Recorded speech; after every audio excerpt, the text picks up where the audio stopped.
Bahasan ulama dahulu tentang orang-orang yang terhalangi berangkat ibadah haji karena ketidakmungkinan jalan, seperti umpamanya ada perang dan lain-lainnya. Mayoritas para ulama mengatakan bahwa mereka tidak wajib berangkat haji, tapi kalau mereka tetap berhaji sah, ya.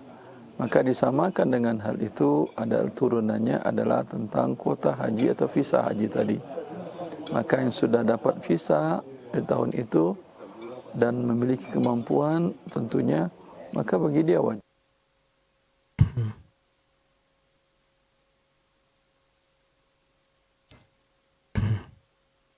Suara kan ada suara.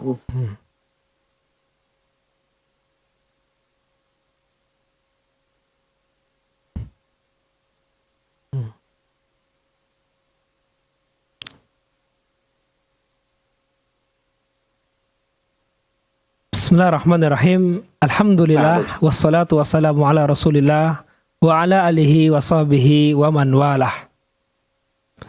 Pemirsa kaum muslimin rahimani wa rahmakumullah dimanapun Anda berada, alhamdulillah kita bersyukur kepada Allah Subhanahu wa taala yang telah mempertemukan kita kembali dalam satu program yang sangat bermanfaat insyaallah taala, Live Interaktif Fatwa TV, yang kali ini dengan tema menjaga iman. Bersama guru kita Ustadzuna Dr. Iqbal Gunawan LCMA Hafizahullah Ta'ala, yang merupakan salah satu anggota Dewan Fatwa Perhimpunan Al-Irsyad.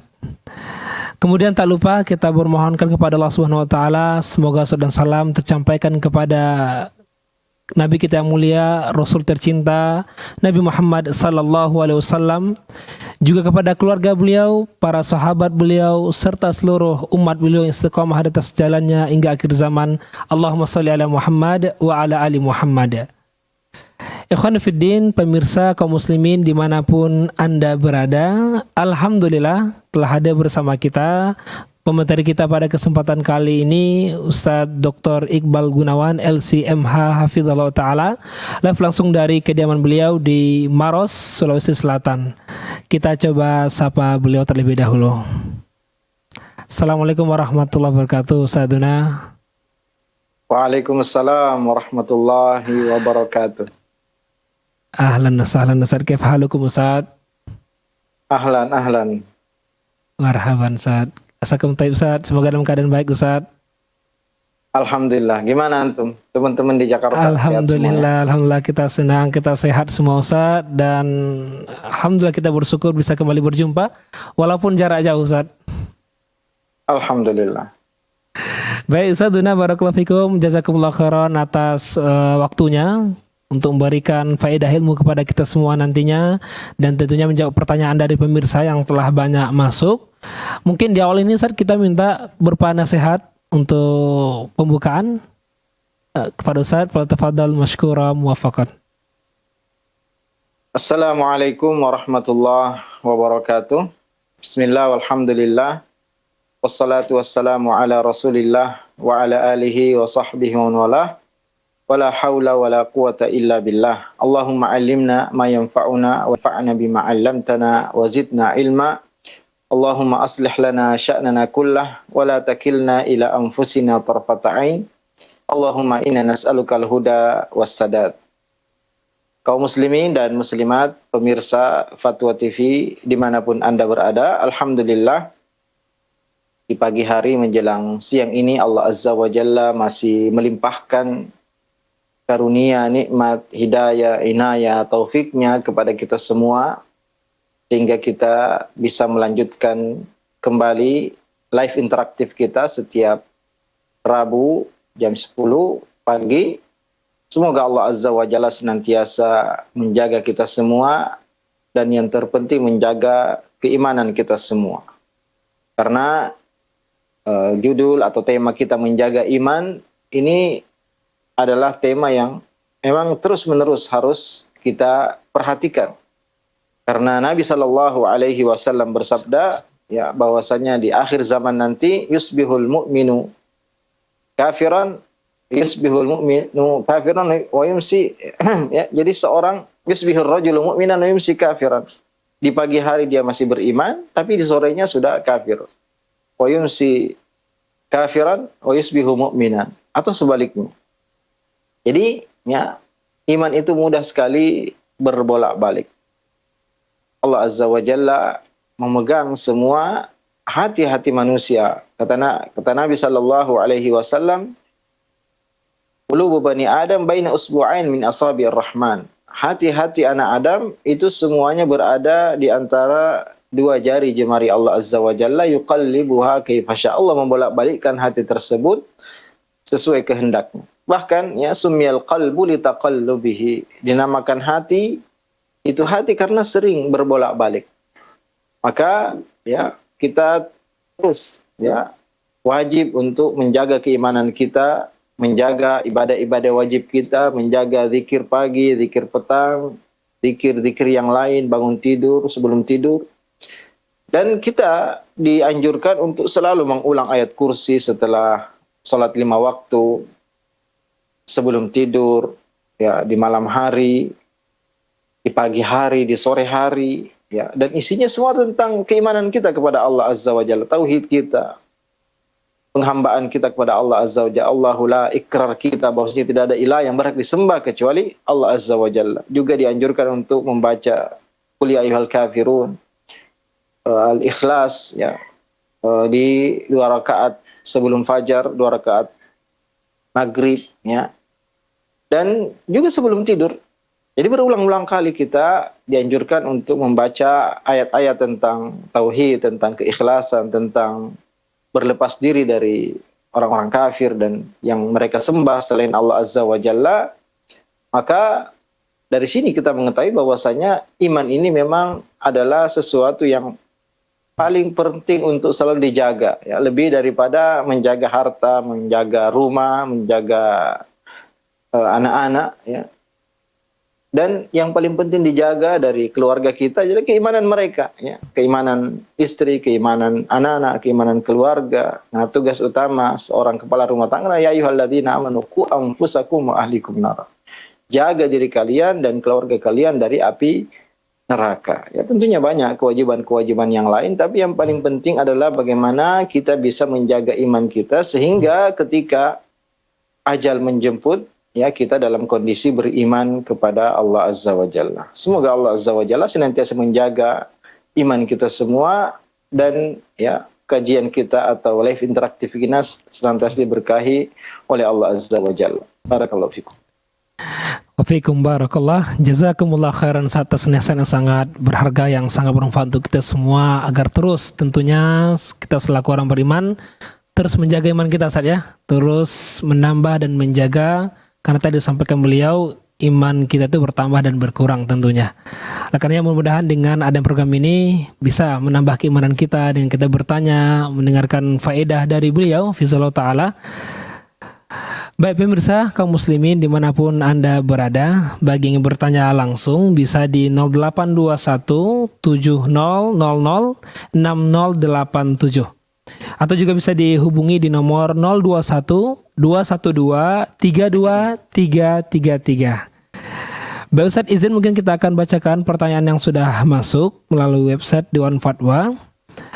Ada dari saudara kita di Lampung, Andika. Assalamualaikum Ustaz, izin bertanya, apa makna kalimat la ilaha illallah lebih berat timbangannya daripada dunia dan seisinya Ustaz? Nah, jazakumullah khairan. Waalaikumsalam warahmatullahi wabarakatuh. Ya, ketahuilah bahwasanya cabang keimanan yang paling tinggi adalah kalimat la ilaha illallah. Dan semua yang dilakukan seorang hamba, baik itu ucapan, ya, perbuatan, nanti akan ditimbang, ya. Jadi di antara salah satu bentuk keimanan kepada hari akhir yaitu beriman tentang semua yang akan terjadi setelah seorang meninggal, ya.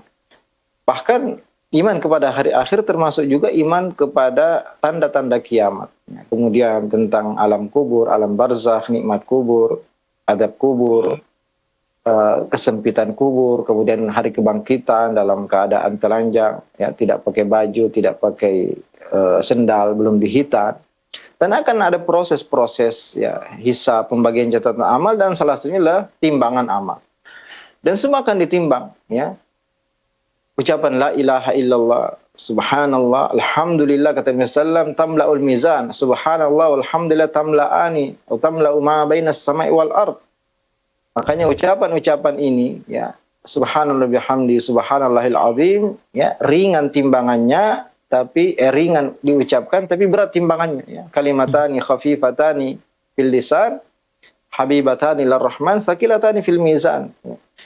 Jadi ringan diucapkan, tapi timbangannya berat. Ya. Apalagi kalimat la ilaha illallah, yang dengan kalimat inilah diciptakan jin dan manusia. Wa ma khalaqtul jinna wal insa illa liya'budun.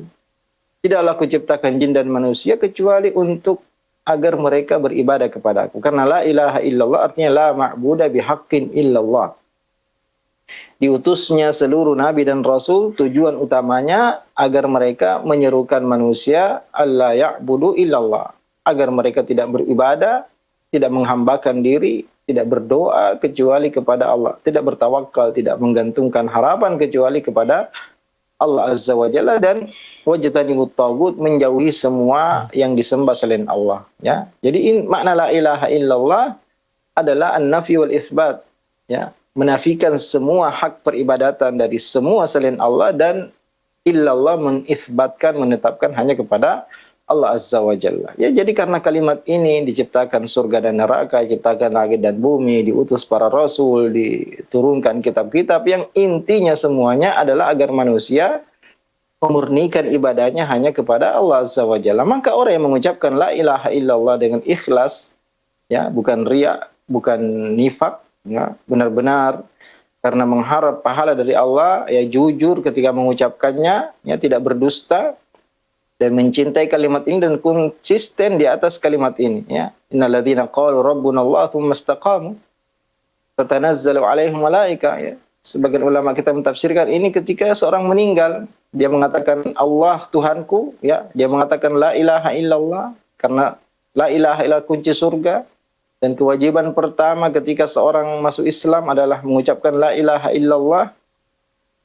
Maka, ya, sampai meninggal dia masih punya kartu la ilaha illallah, maka akan diberi kabar gembira oleh malaikat, tidak usah khawatir, tidak usah takut, ya. Kamu akan masuk surga, bisyir bil jannati allati kuntum tu'adun. Ya, dalam hadis yang sahih, law anna samawati sab' wa al-ardina sab', ya. Seandainya 7 langit, 7 bumi, ya, ini ditimbang dengan kalimat la ilaha illallah, dan apa yang ada di isi langit dan bumi ini, maka kalimat la ilaha illallah ini lebih berat, ya. Sebagaimana dalam hadis Bitaqah yang terkenal, ada seorang punya 100 catatan amalan, ya, 99 semua isinya dosa, dan satu kartu, ya, itu sepanjang mata memandang. Tapi ketika dia punya kartu la ilaha illallah, ya, ditimbang tasyat al-bitaqat, ya, ternyata tidak ada timbangannya, dan ini yang lebih berat.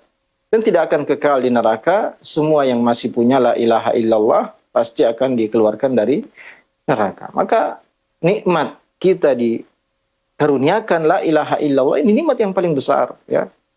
Tidak ada yang lebih besar daripada kita diberi taufik untuk mengucapkan la ilaha illallah. Kewajiban kita adalah menjaga agar kita benar-benar mengucapkan dan meyakini konsisten di atas la ilaha illallah, yaitu beribadah hanya kepada Allah, dan kufuri semua yang disembah selain Allah, mengatakan tidak ada yang berhak disembah kecuali Allah saja, ya. Barang siapa yang mati dalam kondisi ini, maka dia masih masuk surga ibtidaan au ma'alan, langsung masuk surga atau ujung-ujungnya masuk surga, ya, karena mungkin dia masih punya dosa dan tidak cukup, ya, kebaikan-kebaikannya untuk menghapus dosa-dosanya, maka dia tetap harus dibersihkan di neraka. Tapi, ya, semua yang punya la ilaha illallah maka tidak akan kekal di neraka. Barakallahu fikum. Wa fiikum barakallah. Jazakumullahu khairan atas jawaban dan faedahnya. Demikian yang bertanya saudara Andika di Lampung, semoga bisa dipahami. Barakallahu fikum. Berikutnya Ustaz, izin kita bacakan pertanyaan dari saudara Alam di Sumatera Barat. Assalamualaikum Ustaz, izin bertanya, apakah benar tingkat keparahan pengaruh liberal lebih parah dibandingkan dengan ateis? Nah, Ustaz. Ya, liberal yang mengatakan bahwasanya semua agama sama dan ateis yang mengingkari Tuhan, ya semua adalah kekufuran yang nyata, ya, kekufuran yang besar, kekufuran yang tidak ada lagi kebaikan ya setelahnya. Maka tentunya ya semua sama-sama parah, ya semua sama-sama kufur.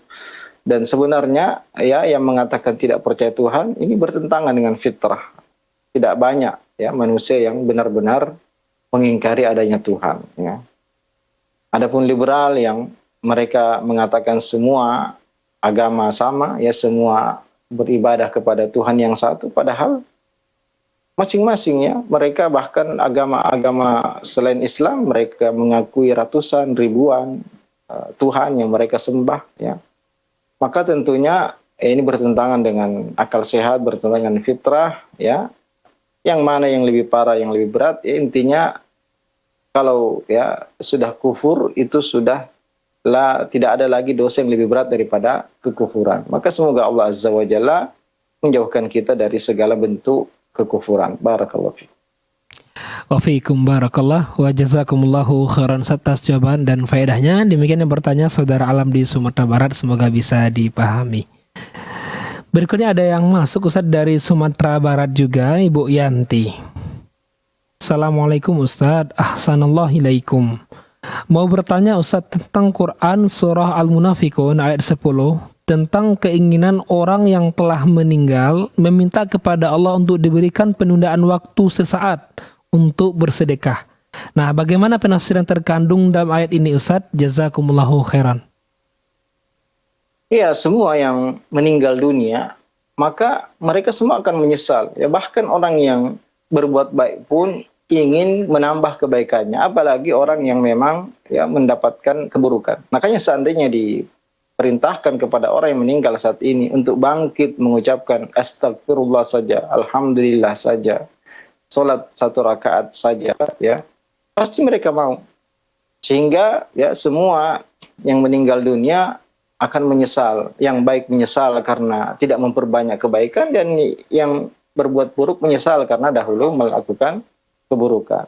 Dan pahala sedekah ya salah satu ibadah yang dilipat gandakan pahalanya oleh Allah Azza wa Jalla. Bahkan dalam hadis yang sahih disebutkan bahwasanya Allah Subhanahu wa taala ya ketika seorang bersedekah dari harta yang baik, ya bukan harta yang haram, maka Allah akan menerima ya sedekah tersebut dengan tangan kanannya dan akan merawat sedekah tersebut seperti seorang merawat anak kudanya yang dia sayangi, sehingga dia dapati nanti sedekahnya itu seperti gunung Uhud. Ya. Bayangkan pemirsa sekalian, kaum muslimin dan muslimat, kita bersedekah 10.000, ya 100.000, itu tidak stagnan, pahalanya hanya 100.000. Tapi Allah Subhanahu wa taala yudha'if, ya, mengembangbiakkan, merawat, ya, bisa 700 dan bisa tidak terhitung, bisa unlimited, ya. Jadi ya seorang yang meninggal dunia ketika melihat betapa besar pahala sedekah, maka dia ingin kembali ke dunia untuk bersedekah. Mumpung kita masih hidup, maka bersedekahlah meskipun ya sedikit, karena sedekah yang sedikit itu bisa bernilai sangat besar di sisi Allah, tergantung keikhlasan kita. Dan bisa jadi orang bersedekah dengan nilai yang besar, miliaran, bisa jadi justru tidak mendapatkan pahala sama sekali, atau pahalanya tidak sebanyak orang yang bersedekah dengan sedikit, karena ya tergantung keikhlasan seseorang. Ya, intinya sedekah adalah ibadah yang sangat besar pahalanya di sisi Allah Azza wa Jalla, sehingga orang yang meninggal mereka ingin kembali ke dunia untuk bisa bersedekah. Tapi bukan hanya sedekah, ya, ingin beristighfar, ya semua. Ketika seorang menyaksikan besarnya pahala, ya ibadah-ibadah yang dilakukan di dunia, maka semua orang ya baru sadar ingin kembali, tapi tentu tidak ada lagi kesempatan. Ya. Makanya ya dalam banyak hadis-hadis tentang fadilah amal, ya seandainya manusia mengetahui keutamaan sop pertama keutamaan azan, mereka akan berlomba-lomba meskipun harus merangkak, meskipun harus diundi. Sering Nabi SAW mengatakan seandainya manusia mengetahui keutamaan salat subuh, salat isya, ya, seandainya manusia mengetahui keutamaan sedekah, ya sebenarnya ya ketika melihat besarnya pahala maka sungguh mereka akan berlomba-lomba. Ya. Makanya iman kepada perkara yang gaib ini sangat penting. Ya. Nabi SAW bersabda, rakaat al-fajr khairu minad dunya wa fiha. 2 rakaat fajar lebih baik daripada dunia dan seluruh isinya. Ya. Betapa ringannya salat fajar dan betapa besar pahala yang didapatkan oleh orang yang melakukannya. Ya, kalau 2 rakaat fajar sunnahnya saja lebih baik dunia dan seluruh isinya, apalagi 2 rakaat subuh yang merupakan ibadah yang wajib. Ya, juga yang tadi kita singgung kalimatani khafifatani rahman, sangat ringan sekali kita mengucapkan subhanallah bihamdi subhanallahil azim.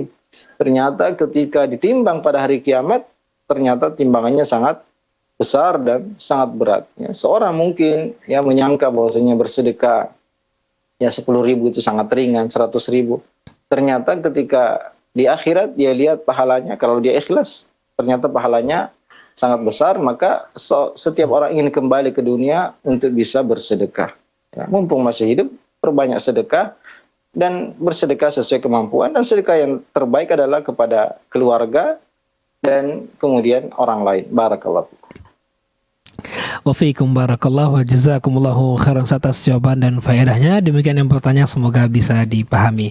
Pemirsa kaum muslimin rahimani wa rahmakumullah dimanapun Anda berada, kembali kami mengajak Anda semua untuk bertanya langsung. Bisa dihubungi di nomor 0821 70 7000 6087 atau bisa juga hubungi 021 212 32333. Barakallahu fikum.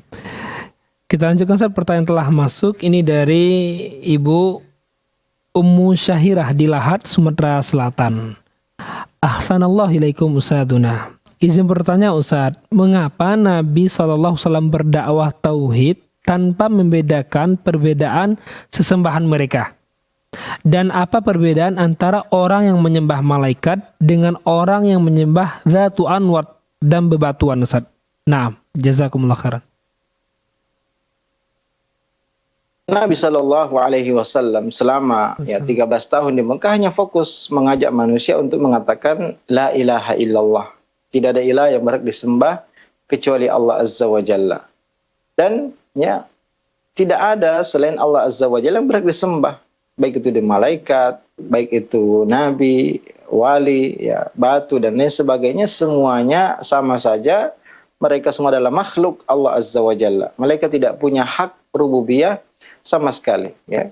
Jadi ya tidak perlu dibedakan karena memang semua selain Allah Azza wa Jalla tidak punya hak, ya. La ilaha illallah.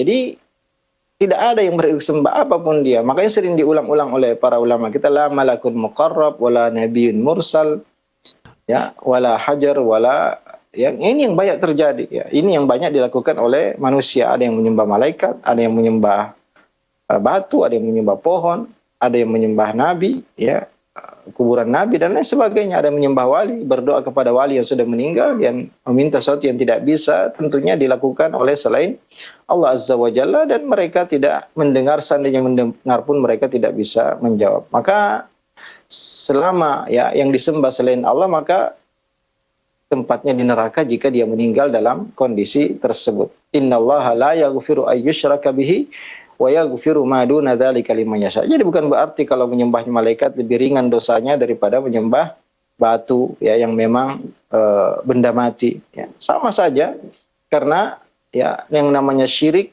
itu adalah menghambakan diri kepada selain Allah Azza wa Jalla. Itulah dosa yang paling besar, ya. Mungkin ya secara akal ya lebih parah, ya.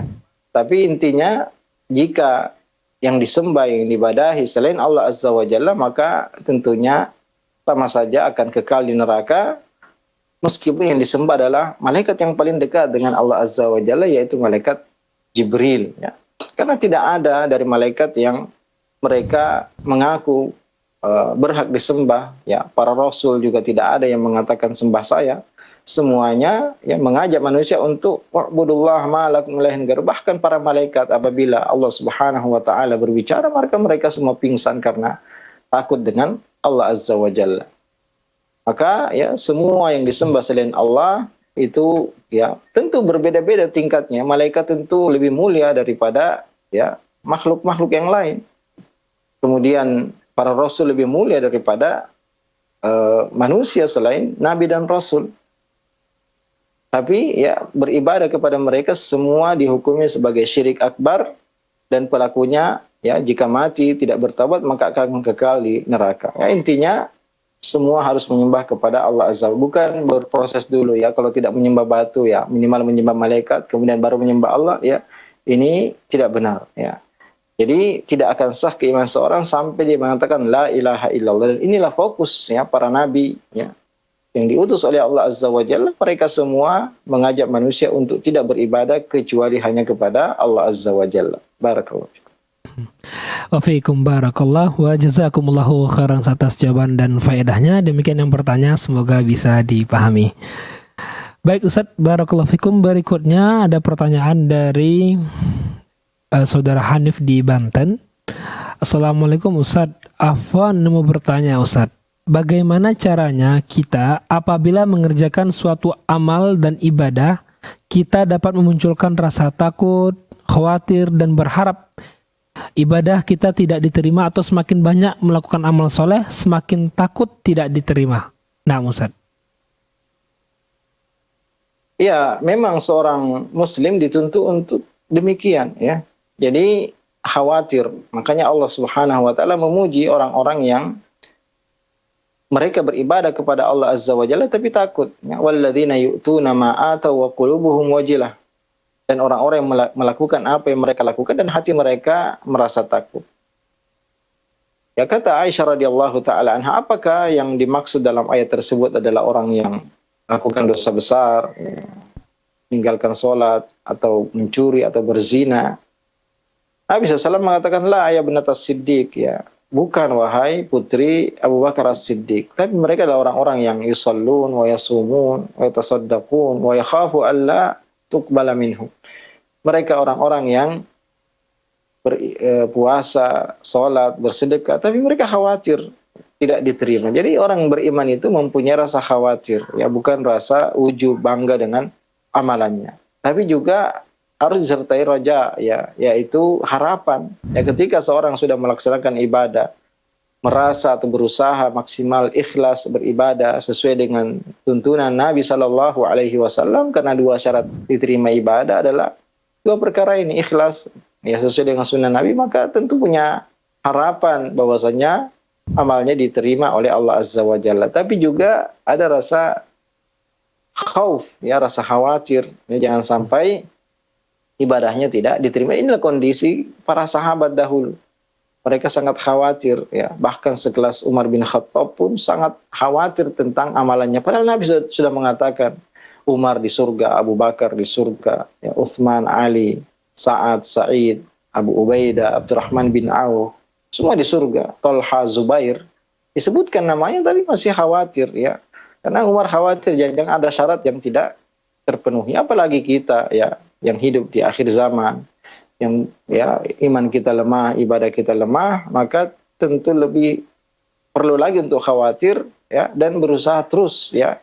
Jika kekhawatiran kita membuat kita kemudian berusaha ikhlas, menyembunyikan kebaikan, memperbaiki amalan kita, menambah, ya, maka ini kekhawatiran yang positif, ya. Tapi kalau membuat seorang putus asa, ya, kemudian malas beribadah, maka ini tentu tidak baik, ya. Jadi harus dibarengi antara rasa khauf, rasa khawatir, dan juga rasa harap bahwasanya ibadah yang sudah kita kerjakan diterima. Kita harus selalu bersangka baik kepada Allah Azza wa Jalla. Selama kita tulus, ikhlas, dan sesuai dengan tuntunan Nabi, maka ibadah itu sudah selesai dan akan diberi pahala oleh Allah Azza wa Jalla. Ustaz, barakallahu fikum wa jazakumullah khairan atas jawaban dan faedahnya. Demikian yang bertanya, semoga bisa dipahami. Berikutnya kita coba bacakan pertanyaan dari Jawa Timur, Regan. Assalamualaikum warahmatullahi wabarakatuh, Ustaz. Saya ingin menanyakan terkait hukum menuntut ilmu di sekolah umum yang lambang sekolahnya mengandung kesyirikan, seperti gambar dewa atau salib yang dijadikan sebagai lambang. Nah, apakah boleh menuntut ilmu di sekolah tersebut, Ustadz? Dan apakah sholat saya sah ketika menggunakan seragam sekolah tersebut? Karena seperti yang kita ketahui, jika di seragam sekolah biasanya ada lambang sekolah yang melekat. Namun saya sudah berikhtiar dengan sedikit merusak tampilannya. Mohon penjelasannya, Ustaz. Barakallahu fikum. Ya, waalaikumsalam warahmatullahi wabarakatuh. Yang demikian ya tentunya ya ini menunjukkan bahwasanya tempat atau lembaga yang dia belajar di tempat tersebut ada masalah ya. Kalau lambangnya saja lambang dewa, lambang kesyirikan, berarti di situ sangat tidak diperhatikan terkait akidah dan keyakinan, dan ini tentu bahaya ya. Lingkungan seperti ini berbahaya, maka seorang ya jika ingin benar-benar menjaga agamanya ya mungkin bisa memilih tempat lain. Tapi kalau sekedar lambangnya tapi di dalamnya insya Allah aman, tidak ada syubhat-syubhat yang disampaikan ya, maka ya berusaha untuk merubah ya, atau tidak menggunakan atau menutup ya, terutama ketika sholat ya tidak dipakai ya, bisa diganti dengan sarung lain, dan di luar sholat bisa dipakai kembali.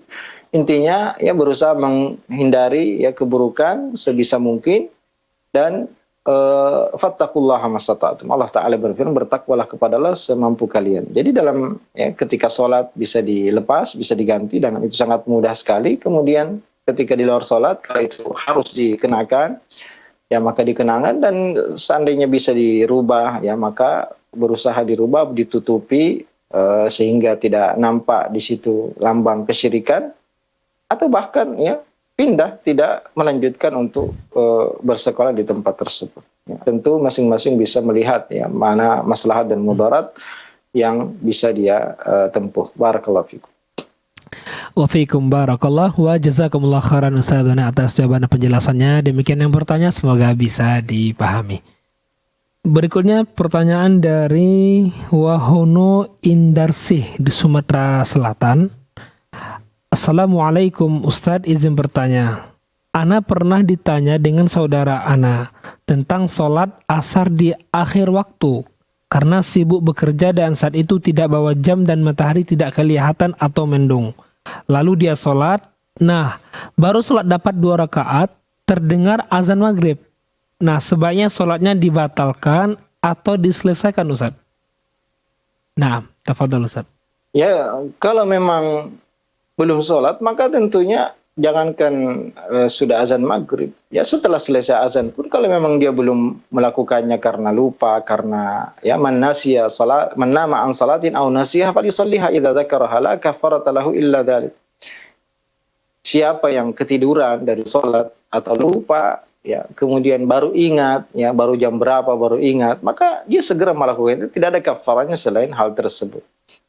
Ya, dan tentunya ini peringatan juga untuk tidak menunda-nunda sholat. Ya, jangan ditunda sampai ya menjelang waktu maghrib. Ya, kalau ini sengaja maka ada larangannya seorang yang menunda sholat asar sampai matahari menguning. Ya, ini termasuk waktu yang tidak baik atau sudah waktu yang darurat. Ya, ketika memang betul-betul orang ketiduran, ya baru dia nggak apa-apa sholatnya di waktu tersebut.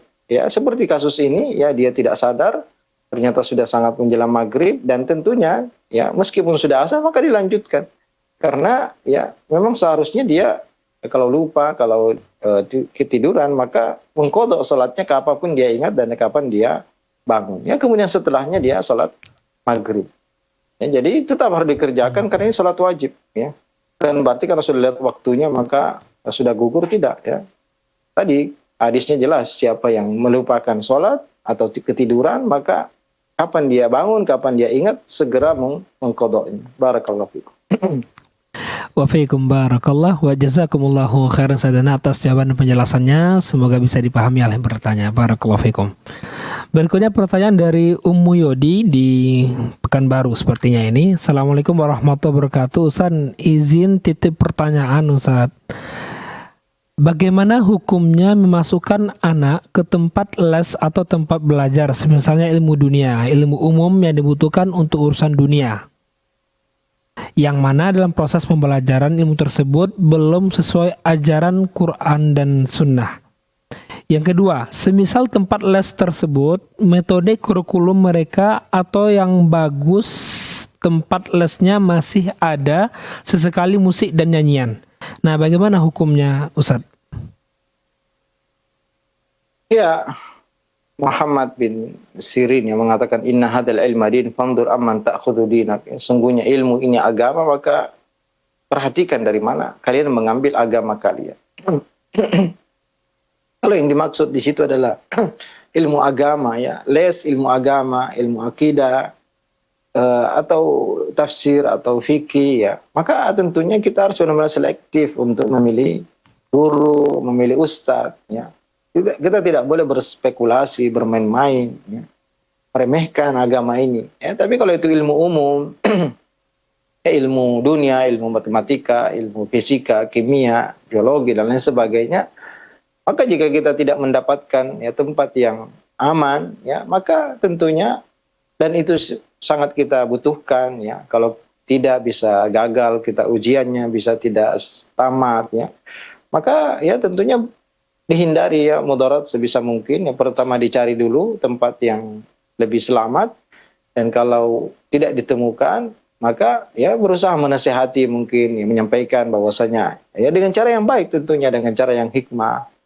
Dan jika juga tidak bisa, maka ya segera jika hajatnya selesai, kebutuhan lesnya sudah selesai, maka ya meninggalkan. Dan alhamdulillah sebenarnya saat ini sudah banyak sekali, ya, tempat-tempat yang bisa lebih aman, ya, tidak ada pelanggaran di situ, bahkan lewat online dan lain sebagainya. Maka kita jangan bermudah-mudahan dalam agama kita selama masih ada tempat yang lebih selamat, ya.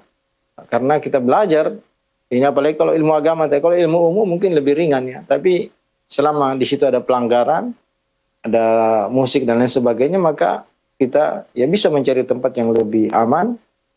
Apalagi kalau memang itu bukan hajat yang darurat atau penting, ya, maka bisa kita tinggalkan. Tapi kalau kita butuh, ya, maka dan tidak ada tempat lain, kembali lagi fattaqullaha masata, bertakwalah kepada Allah semampu kalian. Barakallahu fikum. Wa fiikum barakallah wa jazakumullahu khairan sadan atas jawaban penjelasannya. Demikian yang bertanya, semoga bisa dipahami.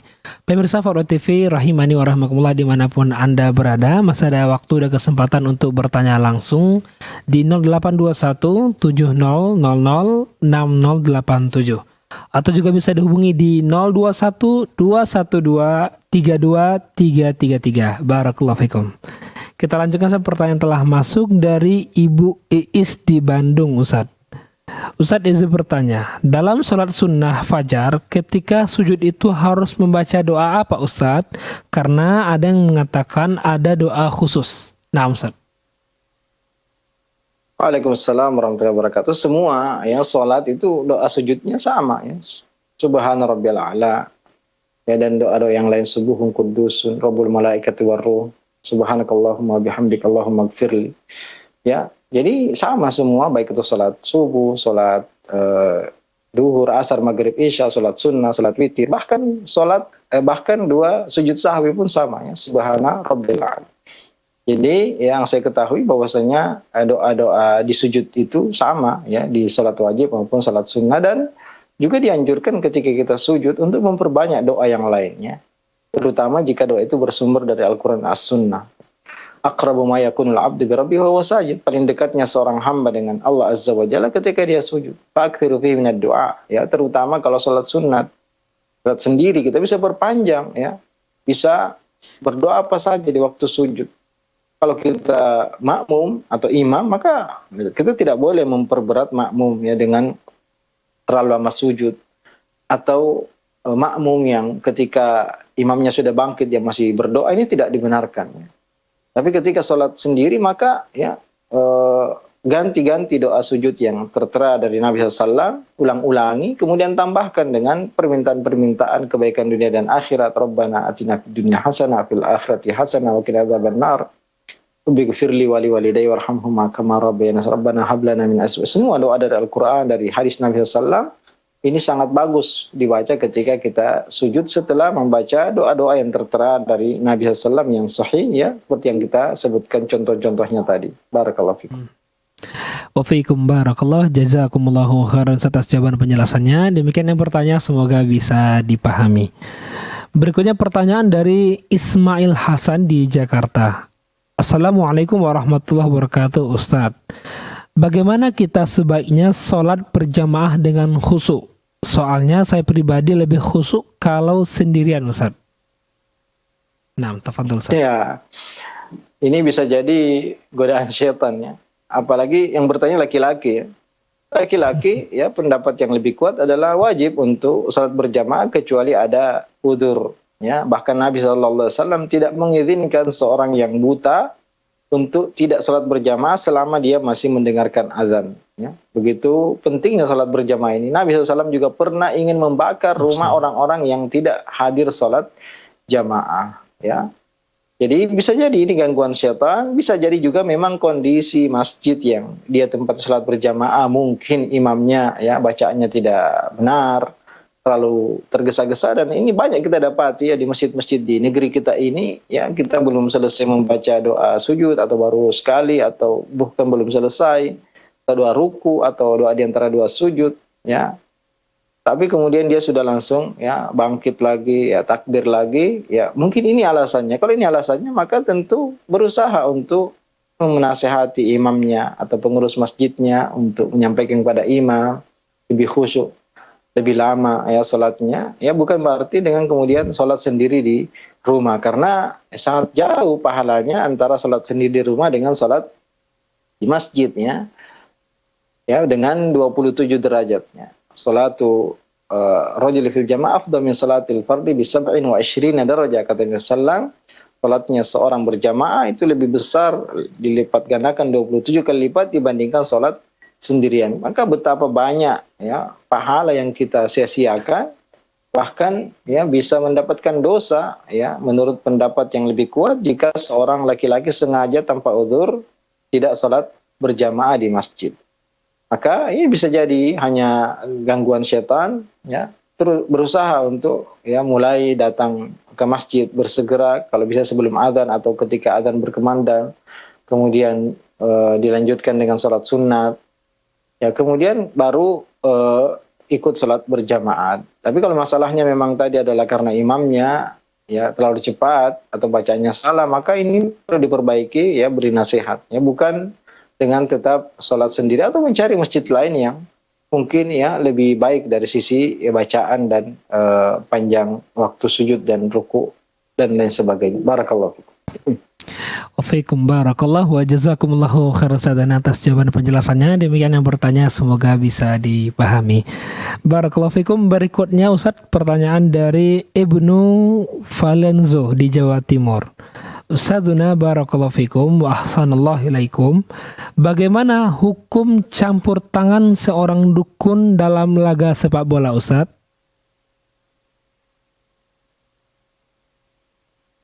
Nah, ya, manusia tidak bisa memberi manfaat dan mudaratnya sama sekali. Apalagi, ya, bolanya adalah bulat, ya. Sehingga Allahu alam, kecuali kalau mungkin dia menggunakan jin, ya, kemudian jinnya ikut masuk. Allahu alam, ya. Saya tidak tidak menyangka ini bisa terjadi, ya. Tapi betul bahwasanya tukang sihir itu bisa mempengaruhi, bisa membuat orang sakit, bisa membuat orang bahkan meninggal dunia dan lain sebagainya, ya. Tapi dalam laga sepak bola, Allahu alam, saya tidak tahu maksudnya apa campur tangan di sini, dalam bentuk apa, ya. Ini mungkin perlu diperjelas lagi pertanyaannya. Barakallahu fikum. Baik, siap Ustaz. Masyaallah fikum barakallah, jazakumullahu khairan atas jawaban dan penjelasan Ustaz. Intinya nggak boleh bermuamalah dengan dukun, ya. Bahkan sekedar bertanya, meskipun tidak mendengarkannya, ini sudah tidak diterima salatnya 40 hari. Kalau dibenarkan bisa kufur, ya. Man saddaqa faqad kafara bima unzila ala Muhammad. Intinya tidak boleh ikut campur tangan baik sepak bola atau urusan yang lainnya, ya. Kalau itu yang ditanyakan, maka tidak boleh ada campur tangan dukun sama sekali, ya. Bertanya kepada mereka atau minta sesuatu, ini semua ya ancamannya sangat besar, termasuk dosa besar, bahkan disebutkan sebagai kekufuran. Barakallahu fikum. Wafikum barakallah wa jazakumullah khairan atas jawaban atau tambahan faedahnya. Demikian yang bertanya Ibnu Valenzo di Jawa Timur. Semoga bisa dipahami dan Allah kuatkan iman kita di atas iman ini. Barakallahu fikum. Berikutnya Ustadz dari Farida Hasan di Payakumbuh ingin bertanya Ustadz mengenai kekhususan sholat. Apakah mengenai mengetahui bacaan sholat, lalu di waktu sujud misalnya kita meninggikan Allah, lalu membayangkan atas luar biasanya ciptaan Allah Subhanahu wa Ta'ala, seperti luasnya langit dan bumi dan segala hal yang kita takjub dengannya. Bolehkah demikian Ustaz, agar kita khusyuk dalam sholat? Ya, memang di antara kiat agar khusyuk dalam salat adalah merenungi dan mentadaburi ayat-ayat dan bacaan-bacaan yang kita baca. Ya, ketika kita pertama kali mengucapkan Allahu Akbar, maka yang kita bayangkan bahwa tidak ada yang lebih besar, ya, keagungannya, kebesarannya, kemuliaannya melebihi Allah Azza wa Jalla. Ya. Jadi seluruh perkara dunia, ya, seluruh urusan-urusan dunia tidak ada yang lebih besar daripada Allah Azza wa Jalla. Semuanya kecil di hadapan Allah Azza wa Jalla. Kita ini makhluk yang sangat kecil. Ya. Kemudian kita baca Subhanallah. Ya, dan ketika kita membaca Al-Fatihah, ya, kita renungkan makna-makna dari apa yang kita baca. Ini tentu salah satu kiat, tapi tidak perlu mengkhususkan tadi membesarkan ya Allah sendiri, ya Allah membesarkan suara, ya biasa saja, ya biasa saja, dan berusaha merenungi, memahami apa yang kita baca, dan memang itulah tujuan kita menundukkan diri, meletakkan dahi kita, ya ini bagian tubuh kita yang paling tinggi, yang paling mulia, dan meletakkannya di tempat yang paling rendah, ya. Dan itu hanya berhak kita lakukan di hadapan Allah Azza wa Jalla. Sehingga memang ya salat itu adalah kesempatan kita mengadukan semua keluh kesah kita, masalah kita, permintaan kita ya kepada Allah Azza wa Jalla. Jadi ya merenungi makna-makna apa yang kita baca, salah satu kiat agar kita benar-benar khusyuk dalam beribadah. Ya. Tapi jangan ditambah-tambah sendiri yang tidak ada perintah dan sunnahnya dari Nabi Sallallahu Alaihi Wasallam. Ya. Tapi intinya memang seperti apa yang ditanyakan, yaitu kita merenungkan kebesaran, keagungan, rahmat Allah Azza wa Jalla, karunia Allah yang sangat besar. Kita mohonkan semua hajat kita kepada Allah Azza wa Jalla di waktu sujud dan juga di waktu sebelum salam, ya. Jadi setelah membaca tahiyat, ya, membaca tasyahud, maka kata Nabi sallallahu liyatakhayyar minad du'a masya. Ya, ketika itu adalah waktu mustajab. Maka hendaklah seorang mencari, memilih doa yang terbaik yang dia inginkan, baru kemudian dia salam, ya. Dan saya ulangi lagi, terutama ketika salat sendirian, ya. Maka kita bisa memperpanjang doa kita, memperbanyak doa kita, mengulang-ulang permintaan kita. Tapi kalau kita sebagai makmum atau imam, maka ya makmum mengikuti imam, kapan dia salam maka segera salam, dan juga tidak memperpanjang sendiri, karena banyak fenomena yang kita dapati di masyarakat, terutama sujud terakhir, ya imamnya sudah lama bangkit, makmumnya masih sujud, ya entah apa yang dia baca, yang jelas ini salah, ini keliru, tidak benar, ya imam itu harus diikuti, dan imam juga tidak boleh berlebihan dalam memanjangkan bacaannya sehingga ya yang di belakangnya mungkin ada yang sakit, ada yang orang tua, ada yang punya hajat. Ya, tapi ketika salat sendiri maka silahkan perpanjang doa di waktu salat, di waktu sujud, dan sebelum salam dari tahiyat terakhir. Barakallahu fikum. Waalaikumsalam barakallah wa jazakumullah khairan atas jawaban dan penjelasannya. Demikian saudara yang bertanya, semoga bisa dipahami dan bermanfaat. Ustadzana barakallahu fikum, sepertinya pertanyaan atau jawaban barusan disampaikan merupakan pertanyaan terakhir Ustaz. Tanpa terasa 1 jam kurang lebih kita bersama-sama istifadah menjawab pertanyaan dari kaum muslimin, dari penanya, pemirsa setia Fatwa TV. Semoga ilmu yang saya sampaikan, jawaban-jawaban telah disampaikan bermanfaat bagi kita semua dan terus bisa menjaga keimanan kita semua Ustadzana. Dan amin. Sampai ketemu kembali insyaallah di pertemuan-pertemuan berikutnya Ustaz. Semoga dimudahkan. Amin. Jazakumullahu khairan wa barakafikum. Demikian para pemirsa Fadwa TV kaum muslimin dimanapun Anda berada yang dapat kami sajikan pada kesempatan kali ini. Semoga apa yang kita sampaikan, apa yang kita dengarkan tadi bisa kita amalkan dan bermanfaat bagi kita tentunya untuk menjaga keimanan kita hingga akhir ayat nantinya. Terus saksikan program Live Interaktif Fadwa TV hari Senin hingga hari Jumat. Dan demikian dari kami. Mohon maaf atas segala kesalahan kekurangan. Jazakumullah khairan atas partisipasinya. Kita tutup dengan baca doa kafaratul majlis. Subhanakallahumma bihamdika asyhadu an la ilaha illa anta astaghfiruka wa atubu ilaik. Wassallallahu ala nabiyina Muhammad. Assalamualaikum warahmatullahi wabarakatuh.